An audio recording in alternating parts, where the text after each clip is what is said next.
Hello and welcome to the Slow the Fuck Down podcast with Glow London and The Drum. I'm Emma Harris, Chief of Glow London and founder of the Slow the Fuck Down movement.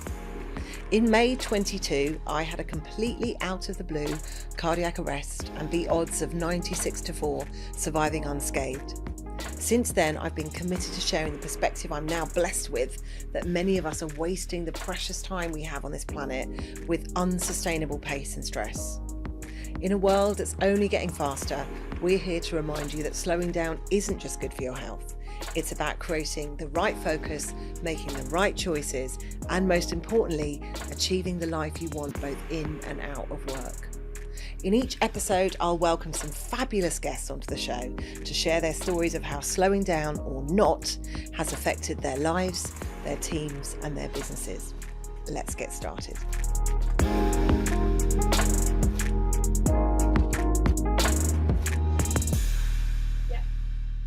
Welcome to Glow London and The Drum, Slow the Fuck Down podcast. On today's episode, we have Sue Uniman and Joel Barnett.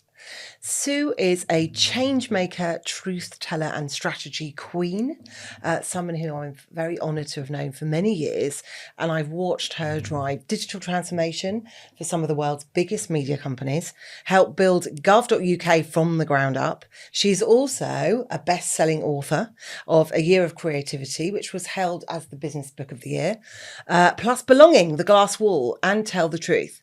Whether it's innovation, inclusion, authenticity, or agile thinking, Sue's been ahead of the curve for many decades, and she's got a Cannes Lion, a lifetime IPA fellowship, and more industry accolades than most of us could ever dream to have.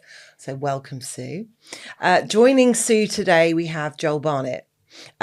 Joel is founder of Fortune Hill. Before launching the award-winning search firm in 2008, he was the guy behind the talent strategy at some of the UK's fastest growing businesses, including HomeServe and the Cordwell Group. Both sold for billions, no short due to Joel's efforts. From boardrooms of global giants to ambitious early stage ventures, Joel has spent decades helping leaders answer the ultimate question of who. And he's not just about the boardroom. He's also does a lot for charity. He's a charity cyclist who's pedalled across Brazil, India and Europe. He's a loyal Arsenal fan, which did make me think, should I have him on the show? And a big believer in purpose-driven leadership. He's probably one of the most well-networked people I know. Welcome, Joel. Thank you very much. So, first of all, guys, I always ask this question to guests at the beginning. How do you think we've got here? And by here, I mean in a place where every day I'm having conversations with people about the importance of slowing the fuck down, where I've never seen an industry or an environment where people are so exhausted, so stressed out, so chaotic. What do you think has created this situation? Sue, can I ask you first? Yeah, I think it's twofold. One is we are in a period of great change because I'm sorry to be the first person to mention AI. Oh God, so fast. 3 minutes in, so fast. But it's a transformation, and the impact of it is still yet to be understood and felt. So I think that pressure is creating. Just almost everybody you know is worried about whether they've got a business model. I think from Mark Zuckerberg down or across or however that would go.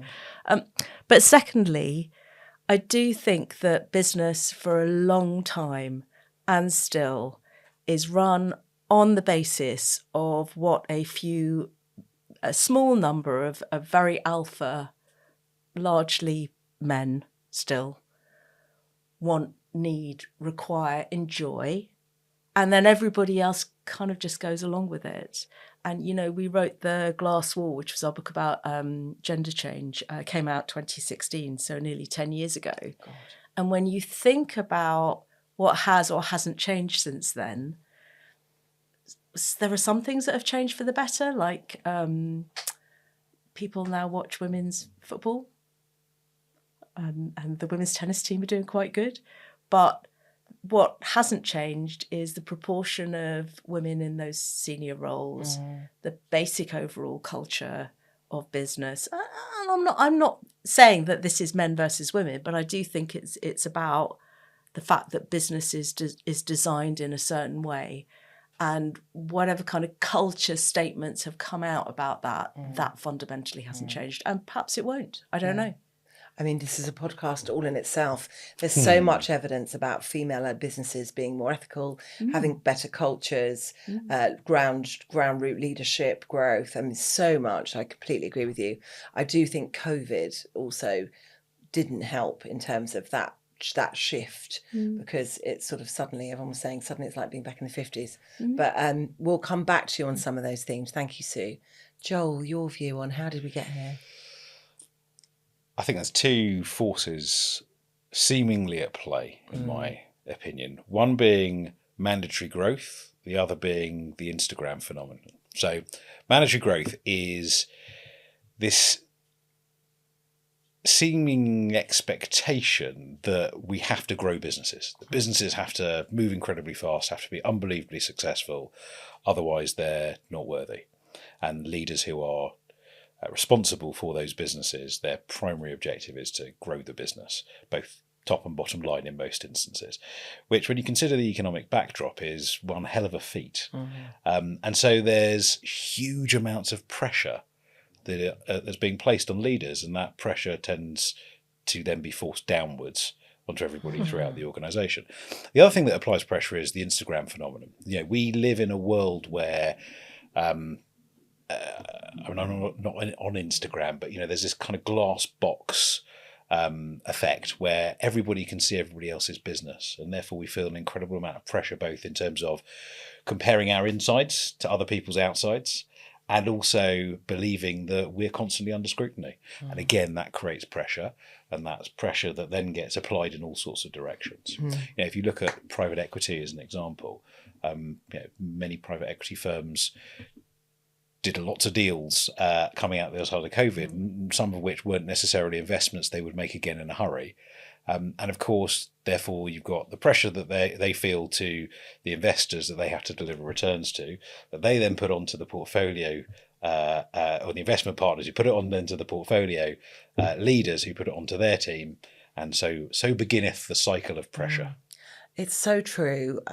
Anyone that knows my story, where 3 years ago I had a cardiac arrest out of the blue and have changed my life, thus the birth of Slow the Fuck Down, will know how I talk about the quest that I was on before when I launched the business. And year 2 I wanted to treble from year 1, and year 3 I wanted to treble from year 2. And I can't remember what I meant now about that growth, but it's such a thing that no one ever questions. Why do you need to grow? Imagine if we were all really happy with just achieving parity of what we did the year before. Imagine if that was the state of the world, was to achieve status quo. And I absolutely agree with you. That combination of pressure of growth, which is based on our unconscious attempts to achieve a sense of perfection that we'll never achieve as individuals, which then bleeds into our organisations. And I agree, coupled with that is our constant scrolling of a version of other people that isn't real, and that paranoid comparison. And those two things, I agree, I think there's creating an absolute derveling whirlish out of most business leaders. Absolutely. And there's a whole industry in you should be better. Yeah. Look how much better you can possibly be. Yeah. It's not healthy. Yeah. There was a survey I saw recently about how people feel when they look at LinkedIn. Yeah. And that most people it has a negative effect on their self-esteem looking through LinkedIn, because you have this LinkedIn paranoia. I haven't posted enough, which is, all in our heads. How are you guys doing amongst this madness? Sue, how are you doing at the moment? I have quite rigorous boundaries, and perhaps we'll talk in a bit about where they come from and how I manage them. But I am okay because I have strong boundaries. So, just for instance, it does take me 2.5 hours to be ready to leave the house in the morning, which is longer than most women. Most women, it's about an hour, maybe an hour and 20. 14 minutes. Well, I have 14. Yeah, I mean, I can. Well, you've got babies, haven't you? I've got So exactly too many people asking me questions. Yeah. But for me, that involves swimming. It involves meditating. There's some Tai Chi, which I can't if I'm in a real hurry. And then there's the rest of having a kind of proper breakfast, and then getting myself ready to go out. And so I will make an 8 a.m. meeting, but I will have to get up with a number 5 on it in order to do that. And I do think, and I learned this a long time, actually, it's one of the first things that my husband said to me, because I was brought up, my dad was like obsessive about people being early and not being kept waiting. And so he used to give me a lift to school in the morning, Tenerife Barnet, where we both went. And I had to be sitting in the car before he came out. Right, it was like he couldn't bear to be kept waiting even for a minute. And I used to get to school about 8 a.m. So I was very well trained in getting up like incredibly early and being early for things. And when I first started going out with my husband Mark, he was in the huge practice of being incredibly late for everything.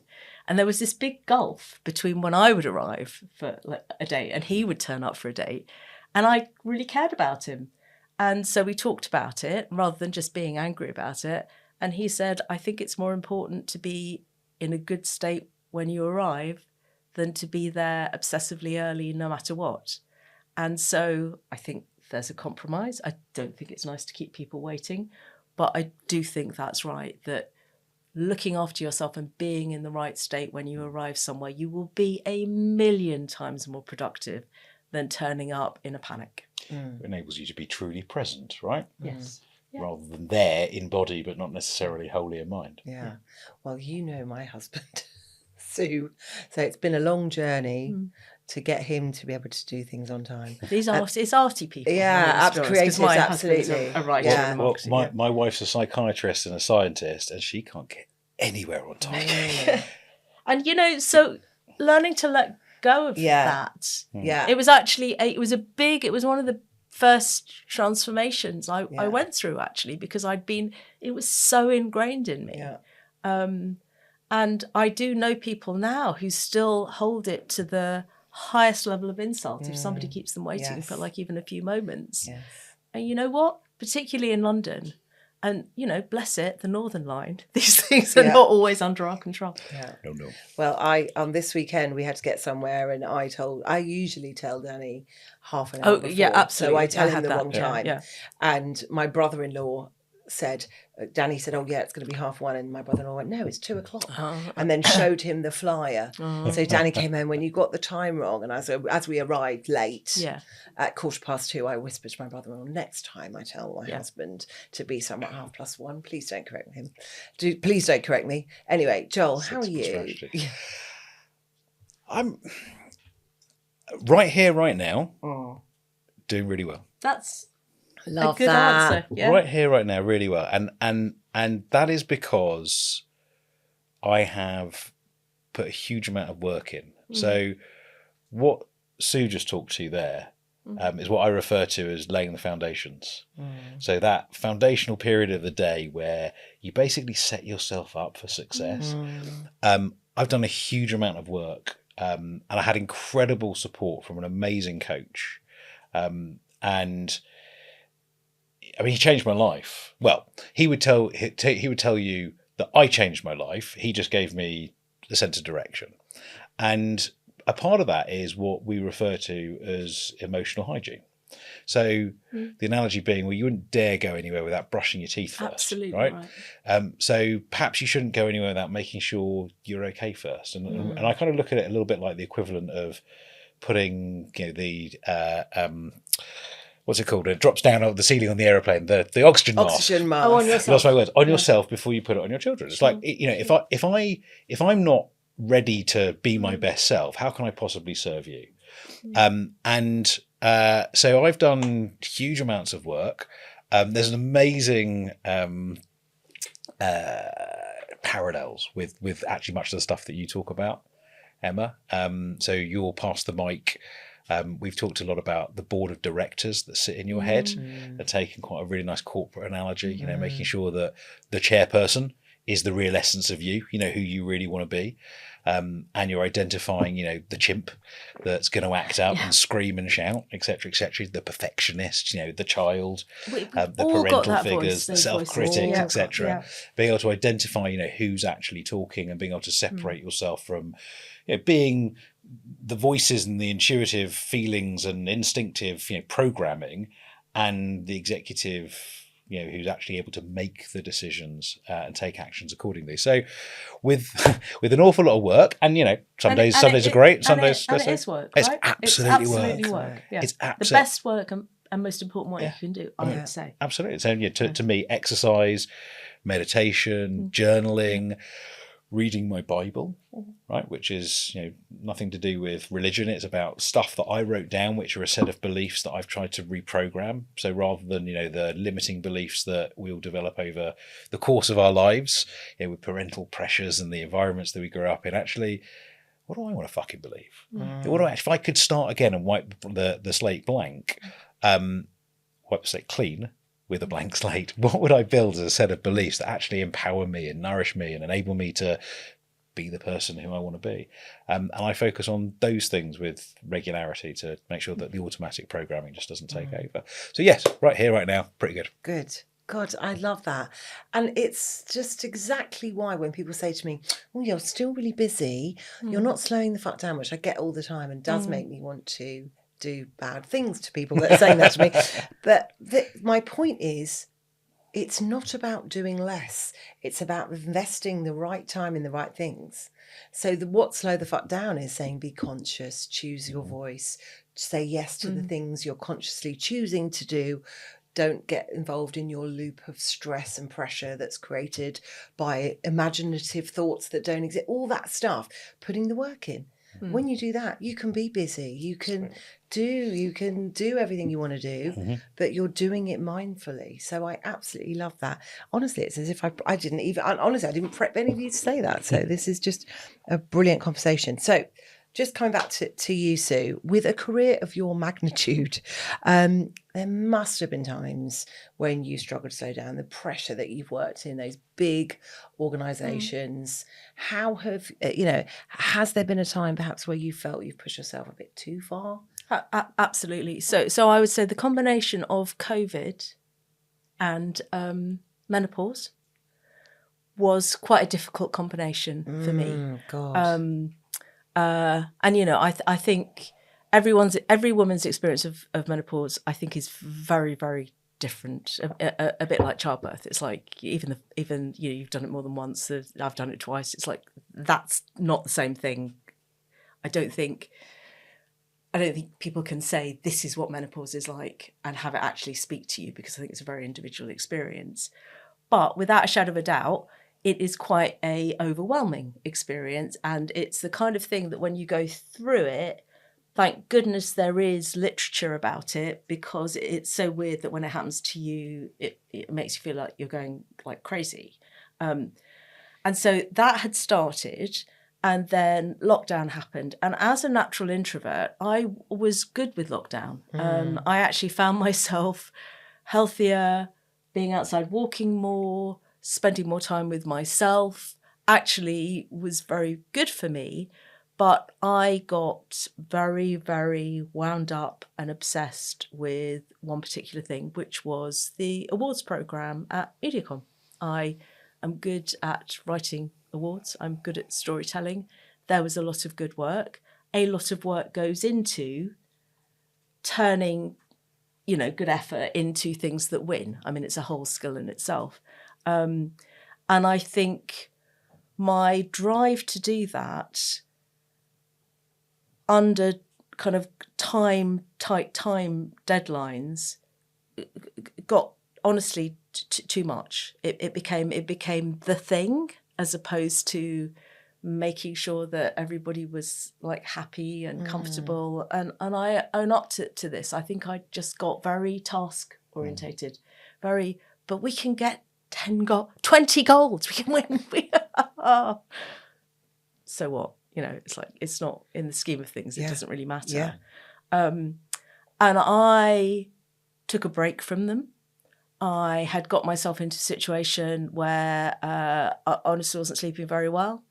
I went to CBT. I've done analysis and therapy before in my life. I'd never done CBT, but like your coach, I mean, my CB therapist was superb. I was at a very low ebb, but she told me exactly what to do. And I did exactly what I was told. Possibly some people listening will be going, that know me, will be going, did you, Sue? For the first time in your life, you did exactly as you were told. And it really worked, and it was really beneficial. And what I learned from that is that I cannot fix everything. I mean, there were lots of other plates that were kind of being spun at the time. I was running clients, I was head of transformation, I was driving an agile program. And also, obviously, we were all adjusting to that kind of lockdown experience. But very humbly, I learnt at a time when I had quite a lot of people telling me, oh, you're very good at this and you're very good at that. I learnt that I needed to slow down, breathe, and think about the whole big picture, and actually back to prioritise taking care of yourself. Because if you do that, as you say, that's the best thing you can do for everybody that you either work with or live with. Great. But there was a kind of, I think it was chemical in my case, as well as lockdown, as well as work pressure.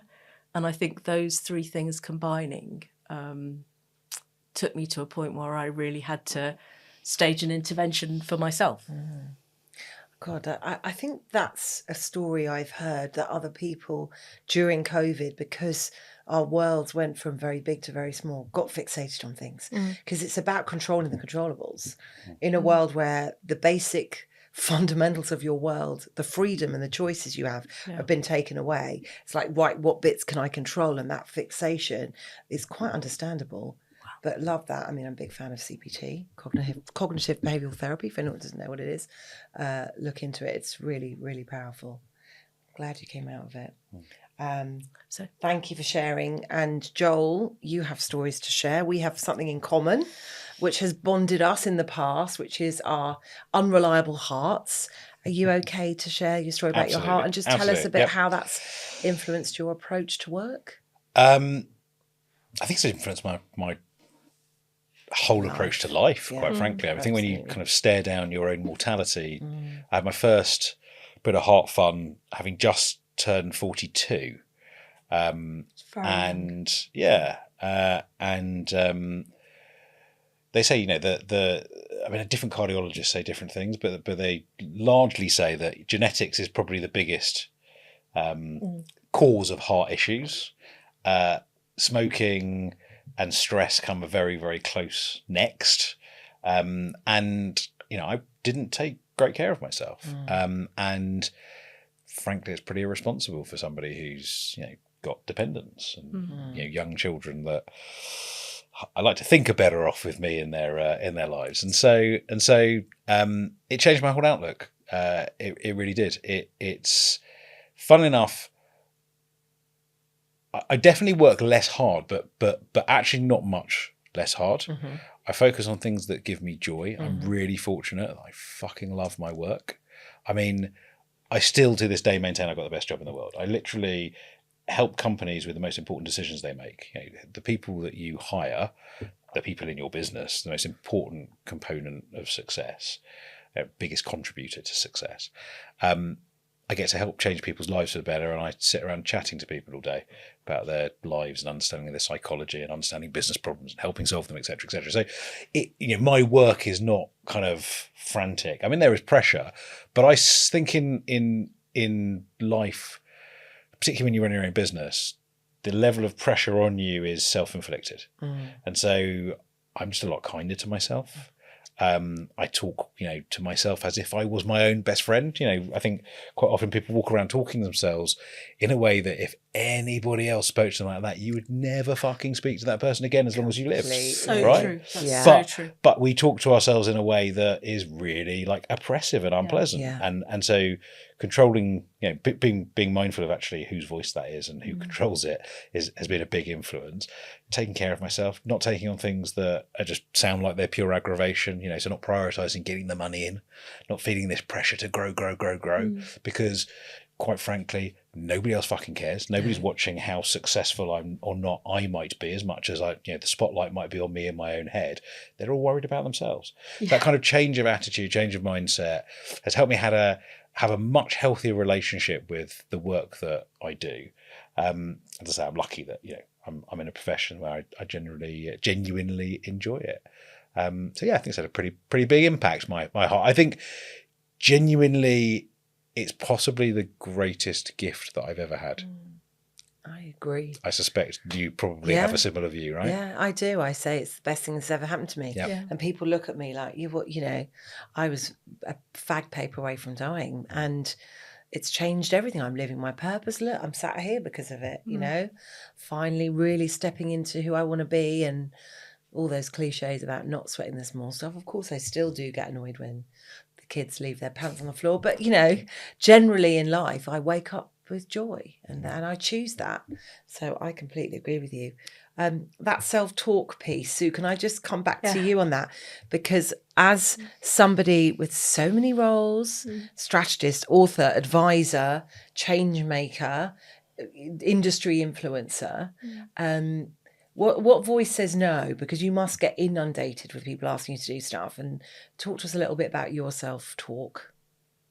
Well, what voice says no? So I think the thing about the voices in your head is, and the board in your head is really interesting, because kind of what I want to ask you, as I ask a lot of people, is whose voice is that is so critical? Where does that come from? Mm-hmm. Because it's rarely even anyone in your family. It's rarely even a teacher. No, it's a construct, and it's there to keep you safe, right? It's designed to keep you out of harm's way, and is doing its best, with best intention.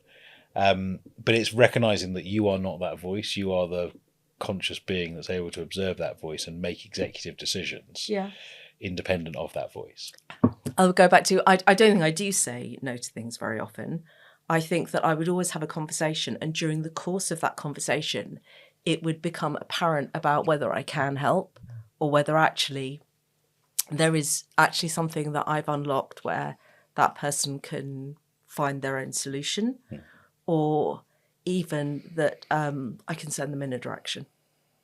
So yes, as Joel has got all his different board of directors, characters, and that sort of self-conversation, how do you manage the different thoughts? So I actually have different names that I call myself. So Susan is my name that I'm Susan Julia Uniman. That's my given name.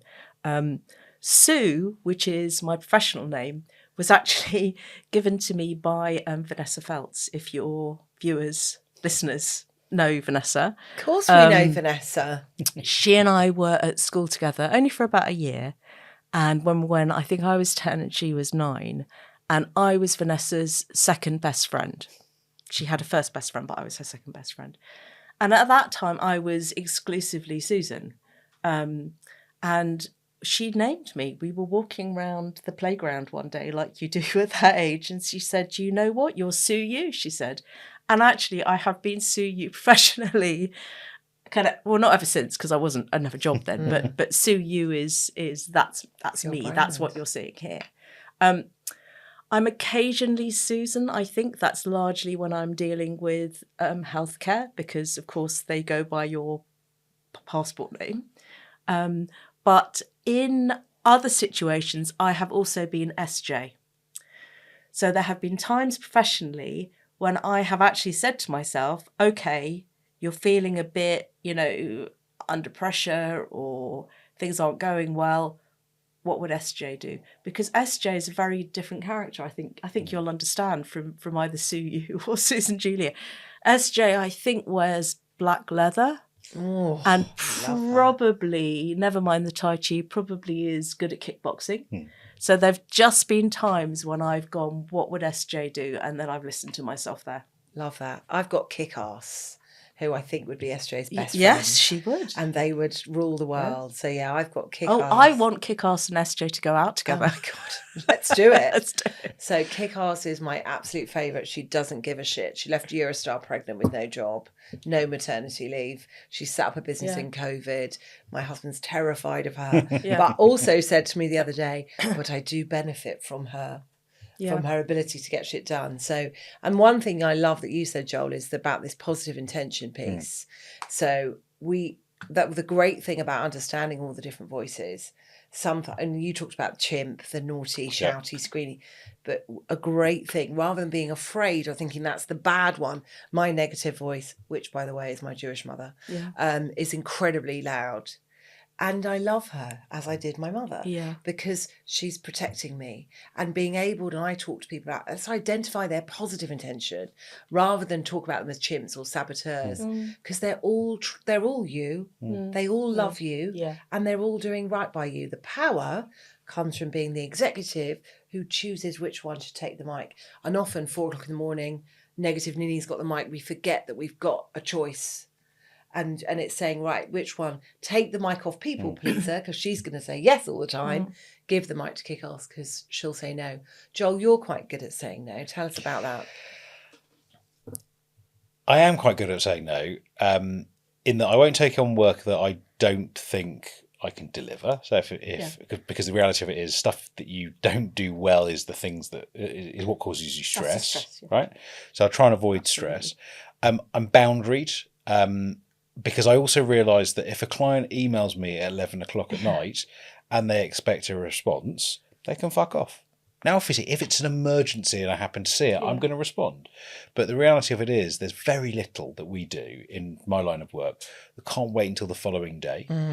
I found that I used to respond to emails as early as possible in the morning and as late as possible at night, and I wasn't doing that for efficiency purposes. I was doing it because I was afraid of judgment of others, and actually I was trying to exactly. I was trying to set the tone for I'm always on, which might have contributed to me having heart-related problems in my early 40s. But what I now do is I don't look at my phone until I've laid my foundations. Literally will not. Until I've seen my kids off to school or I've been to the gym, whatever it is, I will not check my phone.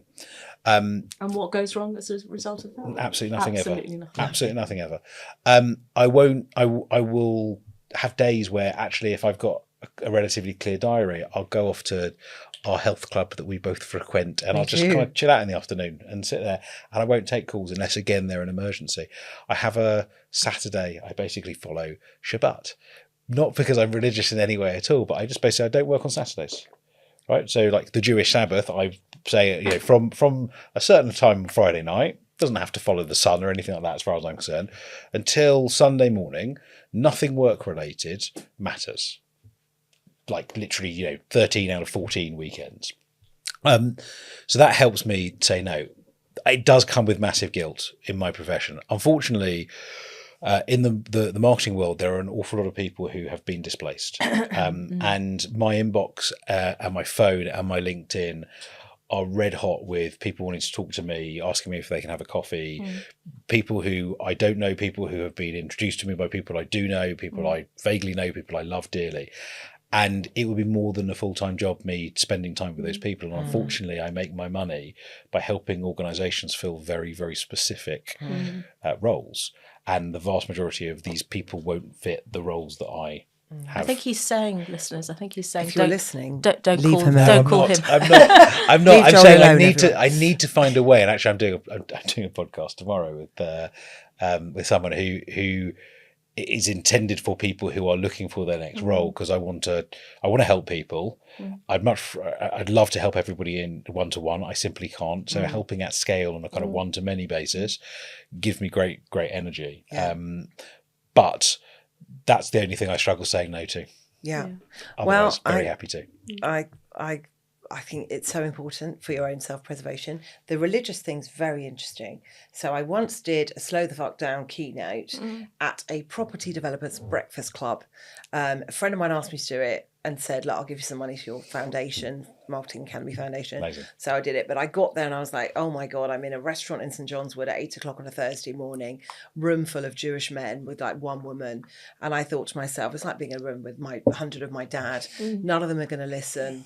And, you know, actually I could have been further from the truth. And they all, I think I've talked about, when did you flip your first flat, then house, then block of flats, then a road? When does it stop? At what point do you feel you've got there? And they were all like, looking at me like, oh my God, she's absolutely right. And one guy came up to me at the end and said, everything you just said about how to live your life is religion. And he said exactly that. Saturdays, I put my family first. I prioritize what matters. I'm mindful. Praying is mindful. It's really interesting. I did challenging him on, well, Shabbos isn't that relaxing for your wife, is it? I bet. But Yeah, but he's all right. So he's all right. So that's what exactly. matters. But it was really interesting that you said that. Yeah. And all sorry, just to add in, all religions are the same. So Sue asked me when we sat down, have I ever done a podcast? And I said, I hosted a podcast. We did 8 episodes on In Pursuit of Understanding. So we actually interviewed a bunch of religious leaders. And what we realised was that all religions fundamentally are practically based on the same principles, 100%. which are prioritise your own well-being and be nice to people. Yeah. Do as you would be done. Yes, they are also the cause of most wars. How ironic. This is also true. Right, we're nearly out of time. So I've got one quick question for you, Sue. Just want to talk about In a Year of Creativity, your book. You talk about innovation and inclusion. How is there an element of slowing down that helps with those kind of, change and impact of that? Yeah, so it's absolutely crucial. There is basically there is a creativity gap, as in most businesses would agree that creativity is crucial to their growth, but most people feel that they are not fulfilling their creative potential. And it's those voices again. And it's also that creative, certainly in our industry, has the heritage of being a title, as in this is the creative director and he is the one that's creative, largely he. Whereas now creativity, it's around us everywhere. The barriers to it have gone, and it's basically it's what we can all do. How do you waken that up in you? How do you find the time for that? And the answer is you have to make time, because we are all so busy with the tasks that we've got. You need to carve out, even if it's just an hour a week for you or your team. And this is what our book is about, is 52 techniques for creativity. You need to carve out time within your week to allow for that creativity. And we all know the important urgent grid, right? You know, the 4x4, important, urgent, all right. If you can't find an hour in the week to get to important, not urgent, then I think it's a bit like not being able to find 15 minutes in the day to meditate. You're actually never going to get off that treadmill, Hamster wheel, and that hamster wheel. And I'm just remembering when I said this once to the CEO of a very big company. And I said to him, you know, one of the things that I do at my agency, and one of the reasons for the success, is that I try and help people to get to, you know, that important, not urgent part of the week. And he said to me, well, it's nice if you can afford the time, isn't it? Which is exactly the problem. Point. That's exactly the point. Yeah. So yes, you need to. Creativity is like a muscle. I cannot go and, I mean, it was walking. You know, I can't go and run a marathon tomorrow. You need to kind of train for it. You need to allow time for your creativity to develop. It's so true. I mean, our Slow the Fuck Down programs that we run with our clients is saying that, is you are not going to change. You are not going to drive change. You're not going to improve performance if you're running. No one had great ideas when they were running 1,000,000 miles an hour in no time. It's stop, think, pause. What are you trying to achieve? And how are you going to get there? It's really basic. And I, you know, that sort of hideousness of taking the senior management team off, and you must work with companies that have done this, right? It's an away day, and we're going to have 2 hours now for creative ideas that are going to change the company. Go. And it's like, great, never going to happen. Yeah, pressure. Brilliant.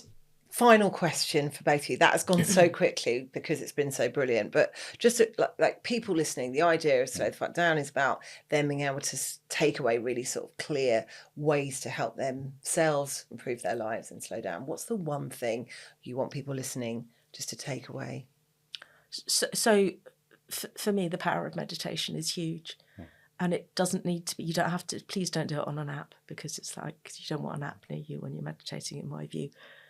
You can't do it wrong, which a lot of people think. All you need is 10 or 15 minutes every day. And if you do that at the start of your day and you do it every day, you will find that it changes your life. I love it. Laying foundations. Laying foundations. Love it. Joel? I think it's... Can I have two? Go on then. All right. Look after your emotional well-being, right? If you don't make time for your emotional well-being, then chances are you'll need to take time out to, fix yourself on the other side. Second is, appreciate the difference between macro and micro. Friend of mine, I jumped into his car and I said to him, "How are you?" And he said, "Macro, I'm safe, I'm well, I'm loved. I'm really grateful for that." I said, "Micro, I'd like to be a few inches taller. I'd like to be a little bit thinner. I'd like more hair." He's also like me, follically challenged. "I'd like a less annoying wife. I'd like less demanding children. I'd like to..." And he kept going and said, "But I'm going to actively choose to focus on the macro." Love that. And I think it's the secret to happiness right there. Yeah. We often say, I flick a switch, light comes on. I open the fridge, there's food in there. Sometimes you do have to get that relatability. Brilliant. Thank you both so much. It's been absolutely Thank you, Emma. Thank you. And thank you for what you're doing. This is important. Thank you. Well, thank you all for listening. We hope you've got lots out of it. I certainly have. I've learnt loads from these guys. Look forward to seeing you again on Slow the Fuck Down. Thank you for listening to the Slow the Fuck Down podcast with Glow London and The Drum. If you found this episode interesting and insightful, please help us spread the word by giving us a follow or sharing it with your friends. And if you feel inclined to give us a quick review, that would be awesome. Let's all do what we can to help the world slow the fuck down.